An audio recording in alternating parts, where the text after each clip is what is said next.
Hola, bienvenidos a Sorprendido de Todo, el canal de noticias de Argentina.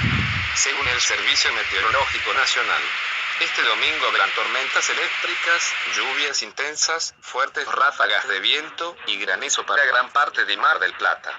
La precipitación acumulada estará entre los 15 y 40 milímetros, y pueden haber inundaciones repentinas por la mañana y por la tarde. Gracias por ver el video de noticias. Saludos.